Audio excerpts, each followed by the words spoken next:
Salut à vous, c'est Il, j'espère que vous avez passé donc un excellent week-end. On se retrouve aujourd'hui donc en ce mardi 5 janvier 2021. Donc simplement faire un point sur le marché crypto en 9 minutes. On commencera très rapidement par une analyse du marché traditionnel, donc du marché autour de la crypto, hein, en commençant du coup par les États-Unis, l'Europe. On fera un point sur le dollar et sur le gold. Ensuite on passera sur le Bitcoin, donc en hebdo, en journalier et en H4, sachant qu'on avait déjà fait une analyse entre guillemets annuelle au cours de la vidéo de dimanche, donc n'hésitez pas à aller la checker si vous voulez la voir. Et on fera du coup un point, on passera directement sur la dominance du Bitcoin ainsi que du coup l'Ethereum Bitcoin, contre le Bitcoin qui est simplement un reversal de cette dominance. Ensuite, on passera sur le Doge, donc l'indicateur de psychologie de marché des alts, surtout des shitcoins en vrai, hein, enfin des low cap. Hein. Et ensuite, on ira checker 3 altcoins, donc le Algo, le SNX, donc le Synthetix et le Cardano.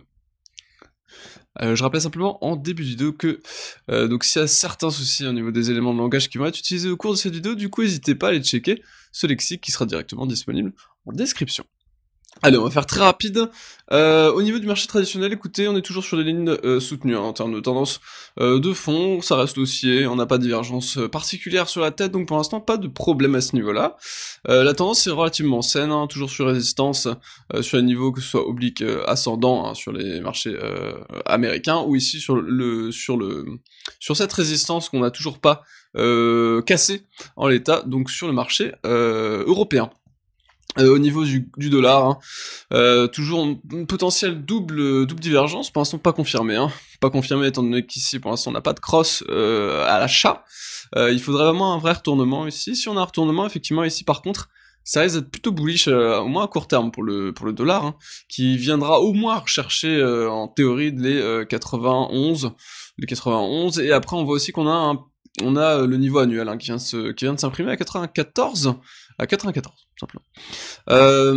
Et ensuite, du coup, sur le gold, le gold qui est très bien dans une dynamique très intéressante, étant donné que ici on a une divergence cachée de fond. Si l'indicateur est bien redescendu, on crosse à l'achat ici et on envoie une semaine qui est pour l'instant très intéressante. Maintenant, il va falloir passer le niveau des 970, enfin des 1970 plutôt.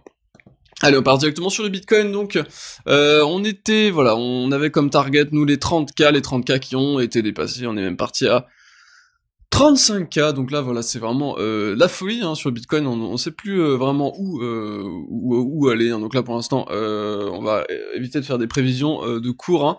On va juste suivre la tendance là, pour l'instant, on est sur une super parabole, bon, il y aura forcément une fin à cette parabole, hein, quand très compliqué à estimer, mais pour l'instant voilà, pas de cross bearish en vue sur l'indicateur, les niveaux résistance sont passés sans aucun problème, et voilà, donc on a simplement le niveau d'ATH, hein, qui pourrait servir de pullback, et on a aussi du coup donc le pivot annuel qui a été imprimé, étant donné qu'on a changé d'année, qui est à l'heure actuelle à 20 500, comme par hasard, hein.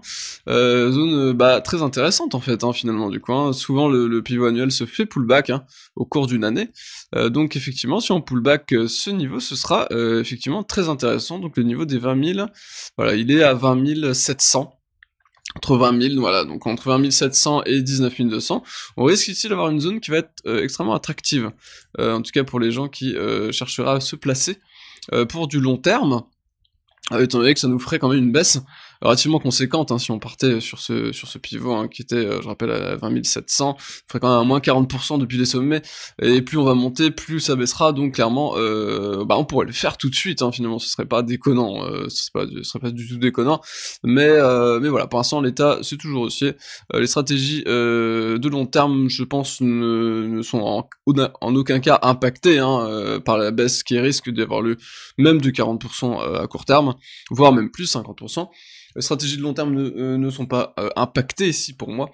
Donc on continue simplement à rider la tendance. On était effectivement sur une résistance ici, sur le momentum, qui pour l'instant paye, avec vraiment une belle baisse, hein. Ici on crosse à la baisse sur ça, ceci dit, voilà, on n'a plus de divergence finalement, hein, par une petite divergence régulière, y a rien, y a vraiment rien du tout là-dessus. On n'a pas de structure daily, donc pour l'instant j'ai rien à faire encore en l'état.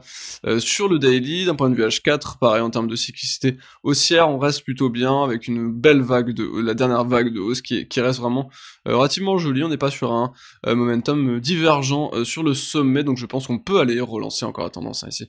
Je pense que cette mèche était là pour sortir à peu près tout le monde est spéculateur, et là du coup en plus je me suis fait stop moi perso sur ce move. J'étais plutôt en train de chercher à l'achat hier, et effectivement cette mèche a liquidé pas mal de gens, c'était vraiment un move de market maker. Donc clairement ils étaient là pour aller chercher du stop hein, et puis chercher la liquidité. Pour les mecs qui étaient en train de long un peu trop haut, y compris moi du coup forcément quand on fait de l'intraday on long un peu haut hein. Donc voilà. Donc clairement ici, je pense qu'on peut rebondir hein, et venir chercher au moins peut-être ce niveau, le niveau de... donc ici on est sur le pivot, oui effectivement, résistance 1 hebdomadaire qui va se situer à 36 500 par sur la Bitcoin dominance, qui ici est venu tag les plus hauts. Alors on est venu tag les plus hauts, pour l'instant pullback une oblique anciennement résistante qui va faire entre guillemets normalement office de support à l'heure actuelle. Ceci dit, voilà le THBTC qui envoie un signal complètement contraire hein, ici, là où on pourrait croire entre guillemets que c'est plutôt haussier. Là c'est plutôt haussier de ce côté-là, et c'est même, je dirais, beaucoup plus haussier de ce côté-là, étant donné qu'on est en train d'envoyer une divergence bullish cachée hebdomadaire, c'est-à-dire qu'on a défendu, hein. Regardez ce niveau, donc en cours de clôture a été, c'est-à-dire en fait a été imprimé beaucoup plus haut hein, que ce niveau. Ici, d'ancien creux qui s'est situé aux alentours d'une zone de neutralité, donc très intéressante pour aller chercher justement des divergences cachées. Et voilà, du coup ici on a effectivement bien le cours qui nous fait plus haut, même les mèches ici se font effectivement en défense, hein. Ont en tout cas défendu ce niveau-là, a été défendu. Donc clairement très positif sur ce truc. On en parlait c'est dimanche, et là vraiment voilà, c'est la folie. Hein. Donc clairement là je pense que on est parti pour une requête de marché sur ce truc. Maintenant l'indicateur de psychologie de marché des alts, hein, donc le Doge, qui ici effectivement, donc on en parlait hein, de cette pattern, ça fait quand même pas mal de semaines, hein, voire mois qu'on en parle de cette pattern ici, hein. Et effectivement vous voyez qu'il s'est passé exactement la même chose. Hein. Donc clairement, on avait identifié ces deux creux hein, ici qui nous faisaient penser exactement à ce même niveau. On était sur des plus bas historiques, les 15 qui ont été payés il y a quelques semaines, juste 15 jours avant d'envoyer une requête de marché. Et effectivement ici, donc on passe de 15 à 41, et on close quand même la semaine ici à 29, donc finalement on n'a pas tout ravalé, et on break quand même le niveau des 24, donc ça reste intéressant, et le niveau des 24 et 25 qui a été pullback au cours de cette semaine. On pourrait quand même aller faire une retrace profonde en cours de clôture sur les 19 je pense, mais si on est vraiment mollasson, hein, mais je pense que derrière on risque de partir sur ce type de schéma plutôt, hein, sur ce type de schéma, étant donné qu'on est vraiment exactement sur les mêmes sur la même chose.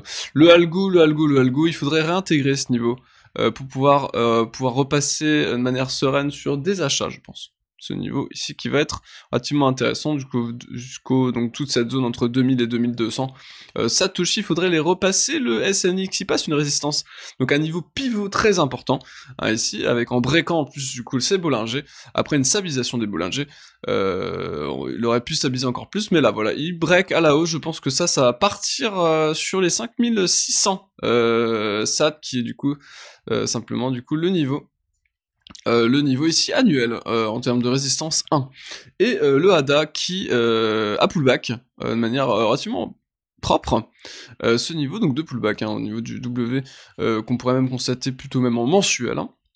Voilà ce niveau W qui a été donc ce double bottom hein, qui a été retravaillé ici, en tout cas la neckline a été retravaillée un peu profondément. Pour l'instant, on est en train de repartir. Je pense que on doit avoir, voilà, en plus, on a en consolidation de setup, hein, on a en plus une divergence haussière classique sur ce truc, et là, on est en train d'imprimer un double bottom daily dessus. Donc clairement, là, je pense que ça risque de partir à la hausse sur cet asset. Allez, j'en ai fini. Je pense que je peux faire le tour. Passez une excellente journée. On se retrouve de coup demain avec Matt. À plus.